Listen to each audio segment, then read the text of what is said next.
Hi, this is Tom Shampoo at the 43rd Annual AMS Broadcast Conference in Raleigh, North Carolina. And I'm here with Fox News Senior Meteorologist Janice Dean. It's a pleasure to have you here. Tom, thank you for having me, and to AMS for having me this year. Good. Thank you for being here. Yeah. So tell us why you're here at the conference. Well, I thought it was important as we remember the 10th anniversary of Hurricane Katrina that we essentially remind people of a storm like Katrina. We haven't had a storm like Katrina in 10 years. We actually haven't had a Category 3 or higher storm hit the U.S. in 10 years, and that year was very scary in a lot of ways. I was a new meteorologist at Fox News, and the 2004 season was busy, but 2005 was off the charts. We went to the Greek alphabet because we had run out of storm names, and we had, Hurricane Rita, Hurricane Wilma. We had several Category 3 or higher storms that affected the U.S., but Katrina was different because it was the worst possible storm to hit the worst location, which was New Orleans and the Gulf Coast. Parts of the Gulf Coast from Louisiana through Mississippi and Alabama were completely destroyed. And a lot of people maybe, back then, 10 years ago, maybe it affected them some way. And I know a lot of new meteorologists that are graduating from school, it had an effect on them because, weather tends to have, meteorologists tend to remember a weather event that makes them want to get into the field of meteorology. So I wanted to bring people together, take them back 10 years, and what have we learned since then, just as a reminder. Because we are into hurricane season and it only takes one. Right. And the one, for example, Hurricane Katrina being the costliest hurricane, the costliest severe weather event in the history of the United States, over $100 billion from that one storm. So you're right, one storm can have a tremendous impact. So you mentioned that there are some broadcasters that sort of anchored themselves around that storm. It brought nationally the broadcasters together as a community, and then there are people who came up after that. But talk about what you think the broadcasters learned from that experience through Katrina and then afterwards.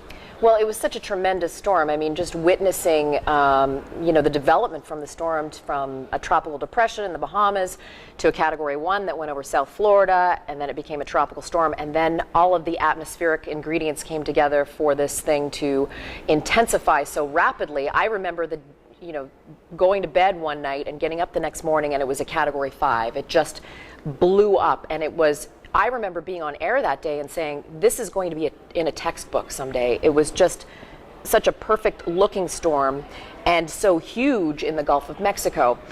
I also remember meteorologists that day sort of getting together from different stations. Robert Ricks, who I had on the panel yesterday, he was a forecaster in Slidell. And he put out this statement that is famous right now. It's in the Smithsonian. And we call it the Doomsday Statement because he felt it was important for him to put out a warning for all of us broadcasters to say how dire this storm could be. And I remember as a meteorologist getting this from a competing station saying, we need to pay attention to this and we need to deliver this warning. So in that sense, it brought us all, a community of meteorologists together. And, just the magnitude of the storm and knowing that we are witnessing something that could be so potentially devastating and the responsibility that meteorologists have to warn people, we hopefully are saving somebody's life. Right. And that's very true. And at AMS, we're really aware of that fact that the broadcasters, you and your colleagues, do a tremendous job in helping people understand what's going on, what they need to do, and in some cases, they have to leave, they have to flee for their safety. So yes, it's a really critically important position. So thank you for the work. Thank you.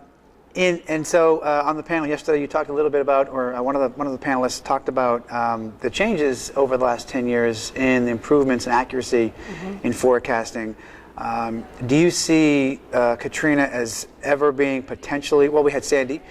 But there are differences between Sandy and Katrina, I think, obviously. But do you see that that's still an issue that people may not leave and may leave themselves in harm's way? Is that the biggest challenge that we have or that you face when you're working in a very severe environment like that? I think we walk a fine line in that we want to make sure people know what the the safety issues are and how important it is for them to listen to their local officials and their local authority on what they should do with a storm. But you also don't want to be hype. Right. We don't want to hype every single storm because people are going to think we're crying wolf. Right. So we have to walk this fine line. I think with Katrina, going back to that weather statement and reading that on air, I had someone come up to me and saying, "You're scaring people. Stop scaring people." And I don't want to do that, but I just knew that this was that storm that we had to be more urgent in our message delivery.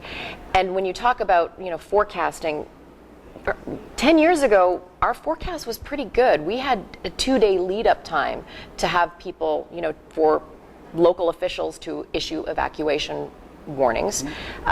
So the cone of uncertainty, we call it, has gotten a lot more concise. It's gotten a 30% better at indicating where that cone, where people should be aware of the possibility of a landfalling hurricane in their neighborhood. So that has gotten better.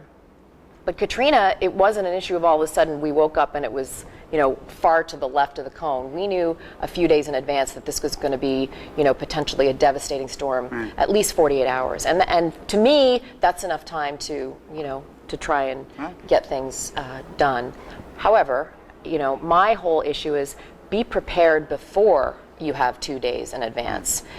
For a meteorologist, for me, it's really important to teach kids, to teach, parents and teachers that you need to prepare before a storm even forms, so that you know what your evacuation route is, you know what your plan is, you know where kids are going to go, you have your emergency safety kit. So that is my, that's my importance, is I need to tell people, to fix the roof while the sun is shining. Right.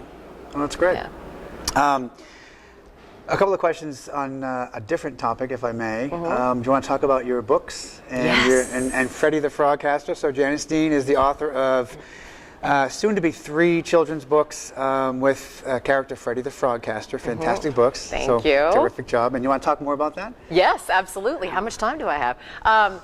So Freddie is very near and dear to me because many years ago, I had a lot of people, colleagues, friends, say, my kid's really interested in the weather. Can you recommend a children's book that talks about weather and why things happen? And I thought, that's a really good idea. And I did research, and there's certainly books out there. There's ones that are very technical, and there's ones that are very, very simple.